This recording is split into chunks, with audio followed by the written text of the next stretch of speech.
ating pakikinig. Bakit pa tayo lalaki? Kailangan ba bang lumapit?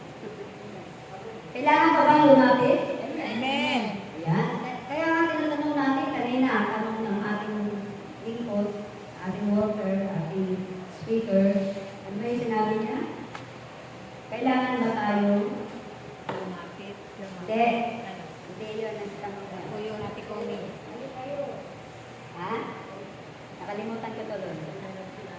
Kaya sabi na natin, lahat naman tayo nag-meeting lumapit.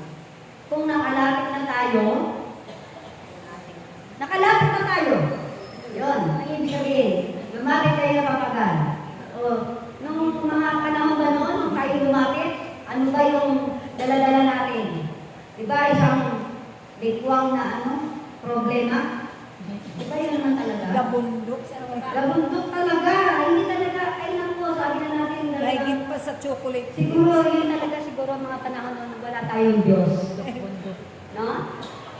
Sipin na lang natin na wala tayong Diyos ng mga panahon noon. Dahil ang Diyos natin noon, yung mga kung ano-ano. Kay Sister Desca, yung mga Diyos niya, yung mga paninda niya. Huwag hipuin, huwag hawakan. Ganun pa siya. Pero sabi na natin, sa panahon nung tayo lumapit na sa ating Panginoon, nagkaroon naman din tayo ng problema pa rin. Lumapit na nga eh. Ano may mga problema? Mas mabigat na problema. Yun pala yung mga mabibigat na problema. Ang ibig sabihin nun, pinag-iibay lang tayo. Amen. Pinag-iibay na ba? Amen. Pinag-iibay na ba? Amen. Palagpakan natin ang ating buhay ng Panginoon. Huwag na tayong lumayo sa Ebanghelyo. Kaya nga tayo nagsumika para tayong babaeng Kananea nakikipagsiksikan para makalapit lang kay Jesus. Para tayong makalapit para makamta natin ang kagalingan. Lahat naman tayo nung lumapit ng mga panahon noon. Hindi lamang mga problema ang dala natin, kundi mga sakit at karamdaman. Amen? Na mga sakit at karamdaman na yan ay biglang nawala, inalis, pinagaling. Ang ibig sabihin, may mission ka pa. Yun pala ang ibig sabihin nun, na kung ikaw ay magkaroon ng mission, pinagaling ka na eh. Upang ipahayag ang mabuting balita. Yun pala yun. Kaya nga, kumbaga sa parte-parte lang talaga, kung yung paglapit natin, timing, na tayo ay maraming mga daladalaan, at pagkatapos ng pinagaling na tayo, lumalapit pa rin tayo sa ating Panginoon, pero pinagaanan lahat ang ating mga problema, ang ating mga daladalaan. Yung magbigat natin mga bagay ay pinagaan ng ating buhay na Panginoon. Palakpakan po natin ang ating buhay na Panginoon. Maraming palakpak! Alam mo, parang gusto kong i-share sa aking mga kapatid na hindi ka nakarinig. Yung mga panahon ng onter na sobra-sobra talaga yung bigat ng mga dalahin ni Sister Nel nung ang aking apo na si Mark ay nakulong. Talagang napakabigat ang problema namin mga panahon nito. Nasabi natin kapag mahal mo sa buhay ang nangyari. Lahat kami lumalapit sa ating Panginoon, dinudulog namin ang aming kailangan. Hindi lamang pinansyal ng mga panahon noon ang kailangan namin, pang-espiritual. Dahil makakatulog ka ba na ang apo mo ay nandoon sa loob na yun? Natunay nga po talagang kung ngayon nangyari yun, hindi ko nakakayanin ang umakyat-akyat sa 88 na yan. Dahil ang hagdan doon, dikit sa dingding. Kumakapit arang ko, kumakapit doon. Ang hirap kaya ang aking lapit sa aking Panginoon na, kasi pag tumatawag ang aking anak sa akin, talagang umiiyak lang, wala nang ginawa. Sabi ko sa iyo, pati ang aking asawa na putong lumapit sa aking Panginoon. Alas 11 ng tanghali ang tapat, pupunta raw sa sakya ko. At siya'y nanalangin, nagsimba doon sa lugar na yun. At amakin mo yun, yung oras na yun, siya'y nagpaalam sa akin. Dahil lamang sa mga pangyayari yun, na putong lumapit ang aking asawa sa ating Panginoon. Gaano ba kabigat ang mga dala-dalahin namin ng mga panahon noon? Ngunit sa na lumapit sa ating Panginoon. Ang problema, wala pang 3 months, ay nakalaya na. Palakpakan natin ang ating buhay na Panginoon. Maraming palakpak! Ano nga sabi doon? Pinakahit. Maraming pera, maraming kwarta. Pero ako, paano ako makakalaya? Sabi ko, mayroon kaming attorney. Kinuha ko ang attorney si Amang Yahweh. Kasi sabi nila, wala na raw pag-asa. Wala raw pag-asa lumabas na makalaya yung ko. Sabi ko, ang attorney ko ay si Amang Yahweh. Ay, makakalaya ngayon si attorney mo pala si Amang Yahweh. Na bakit nabanggit ko yung Amang Yahweh? Siguro, sabi nga natin, sa kanya talaga ako umaasa. Kaya nga, siguro hindi naman biro na ikaw na sumusunod sa kalooban ng Diyos, na ikaw yung lingkod ng ating Panginoon, pahihindian ng ating Panginoon. Diba siyempre? Hindi. Lahat na tayo lumalapit, talagang hindi pahihindian. Kailangan yung faith mo, yung pananalig mo. Inuulit ko, katulad ng isang babaeng nananiyang kapito ko sa Diyos. Diya, gagawa ng himala ang Diyos sa ating buhay. Palakpakan po natin ang ating buhay ng Panginoon. Kapito ko lang na talagang lahat tayo na napapagala at napapagod na, huwag nang ginawa. Kahit nakahiga, tanggap ng Diyos ang iyong panalangin. Kahit nakahiga, kasi pinansin ako nung isang pastor. Sabi niya, paano mo nalangin, Sister Mel? Nakahiga, minsan tulog, nakahiga na ako eh. Hindi ka na nahiya kay Lord. Hindi, sinabi naman. Sabi naman ng ating Panginoon, hindi ako nakatingin kung anong posisyon ka. Kung ano ang panalangin na ginagawa mo. Nakaupo ka, nakahiga, nakatayo. Ang importante, ang puso mo. Amen. Ang puso mo, ang pinapakinggan ko. Amen. Katulad ng isang lalaki, si Isaías. Kanina yun ba ang aking na kung paano sa'yo may sakit, matinding karamdaman, may pinadala si Amang Yahweh doon na anghel sa taong yun. Nakahiga na lang siya eh. Wala na siyang nakahiga na lang. Anong sabi ng anghel?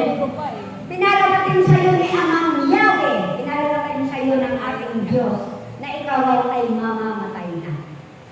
Ngunit ang taong yun ay hindi na siya makagalaw. Talagang matindi na ang kanyang sakit at karamdaman. Nakahiga na lang siya. Anong ginawa niya? Tumagilid na lang at humarap sa dingding. Ano ang kanyang dasal at panalangin? Amang Yahweh, kung ako man ay nagkasala at nagkamali sa iyo, patawarin mo na lang. Kaya, ano ang sabi ng ating Amang Yahweh? Bumalik ka doon. Ngayon din. Sabihin mo sa kanya, pinagaling ko na siya. Palakpakan po natin ang ating buhay ng Panginoon. Maraming palakpak. Pinagaling agad narinig ang kanyang hinanain. Kaya nga, lagi akong nag-iisip, ano ba talaga ang dapat kong ipatotoo? Kailangan ang ibanghelyong ito ay narinig nyo na at nababasa nyo. Kailangan mayroon tayong ipatotoo na anong kabutihang ginawa ng Diyos sa inyo. Anong kabutihang ginawa ni Amang Yahweh sa inyo? Ito yon. Lumapit kami sa Kanya ng buong puso. Pamilya kami. Lahat kami nagdarasal. Kung ang pamilya ay lahat, kapito ko, nagkakaisa sa panalangin, anuman ang bigat ng mga dalangin, pagagaanin ni Amang Yahweh. Palakpakan po natin ang ating buhay na Panginoon. Ganyan kabaang kapag tayo lumapit sa Diyos. Kapag tayo lumapit sa Kanya ng walang pag-aalinlangan. Ang pag-aalinlangan kasi kasalanan. Parang alon sa dalampasiga na walang katutungan. Yun ang ating pananampalataya dati. Ngunit ngayon, alam natin, ang ating pananampalataya sa Diyos, iisa na lang. Ang panaligan natin. Hindi man ibigay ngayon, darating ba? Amen. Darating ba? Amen. Amen. Palakpakan po natin ang ating buhay na Panginoon. Hallelujah, hallelujah, hallelujah. Hallelujah, hallelujah, hallelujah. Hallelujah, hallelujah. Kung isa man sa inyo Hallelujah, at hallelujah. may suliranin sa buhay. Hallelujah, hallelujah. Lalo yan ang inyong mga kapatid Hallelujah. na patuloy itinapad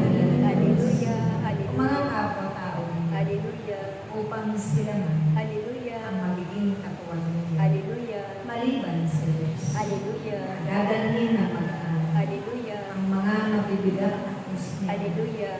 na kanyang pinahihintulutan Hallelujah. sa inyong mga buhay Hallelujah. sa araw-araw ninyong Hallelujah. Hallelujah. Kaya umasa lagi kayo Hallelujah. at sumandig sa kanyang salita. Hallelujah. Dahil tunay na makapangyarihan Hallelujah. ang salita na Hallelujah. inyong nakapakinggan. Hallelujah. Dahil Hallelujah. siya mismo Hallelujah. ang inyong Panginoon. Hallelujah. Hallelujah. Huwag tayong mag-aalinlangan at huwag Tayong mahiya na hindi natin ipatotoo. Pangit man yan, mahirap man yan, sabihin mo lang dito sa kalagitnaan.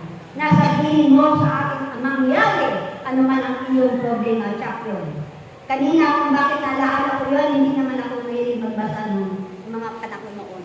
Narinig ko pa noon yan sa ating kapatid. na mahilig sa lagay na hindi ka gusto yung posisyon ng tao. May sakit ka na nga eh, ano pang gagawin mo? Alam Nakalo ka pa. Kailangan tumisto ka pa. Yun yung sinabihan niya ako ng pastor.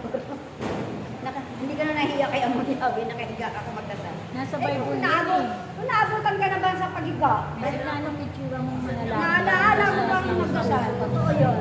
Huwag tayong mahiya. Huwag tayong mahiya kung patuloy ka lang. Gaano man kabigat ang mga problema natin. Naniniwala na ako noon.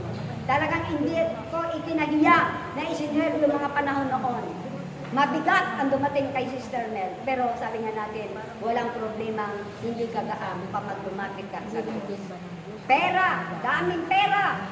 Daming gastos talaga. Hindi biro ang mga gastusin na yun.